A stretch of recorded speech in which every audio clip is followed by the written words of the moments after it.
ఎంత ఎక్స్ట్రీమ్ అయ్యారంటే నువ్వు పైకి అలాగా దండం పెట్టు, మనసులో మాత్రం ఎంత దారుణమైన బోధండి. పైకి నువ్వు మీ మామయ్య గారు పెట్టమన్నారా పెట్టు, నీ భర్త పెట్టమన్నాడా పెట్టు, నీ భార్య పెట్టమంటుందా పెట్టు, కానీ మనసులో మాత్రం యేసుప్రభుకే ప్రార్థన చేసుకో. బొట్టెట్టుకోమంటున్నారా ఎట్టుకో. నేను అడుగుతున్నావు, దండం పెట్టు అని మోటివేషన్ చేస్తున్నావంటే నిన్ను ప్రేరేపిస్తున్నది ఎవడు? ఈ యుగ సంబంధమైన దేవత. మళ్ళీ చెప్తున్నాను నేను, ఈ యుగ సంబంధమైన దేవత. అరే ఆడి మొక్కమంటావు, వాడి చెప్పమంటావు. అరే పీకల మీద కత్తెట్టినా చెప్పమన్నవారు బైబిల్ భక్తులు కనబడుతున్నారు, సంఘ చరిత్రలో కనబడుతున్నారు. వాళ్ళ కంటెంట్ అర్థమైంది కనుక అసలు మేము ఆ పని చేయలేమన్నారు. ఇశ్రాయేల్ నీలాగే దండం పెట్టారు.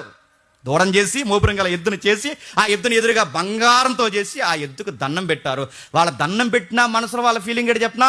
యెహోవాకే చెప్పండి దండం పెడుతున్నాం. వాళ్ళ ఫీలింగ్ ఏంటి చెప్పండి? యెహోవాకే దండం పెడుతున్నాం. వాళ్ళు నిజంగా యెహోవాకే దండం పెడుతున్నారు, కానీ ముందెట్టుకున్నది ఎవరని చెప్పండి? యెహోవా అనుకుని దూడక దండం పెడితేనే మొత్తం వాళ్ళని చిత్ర చేస్తే నువ్వు ఏకంగా లోపల నీ దేవుడిని అనుకో, బయటికి మాత్రం ఏరో అనుకో అంటే నిన్నేమనాలి?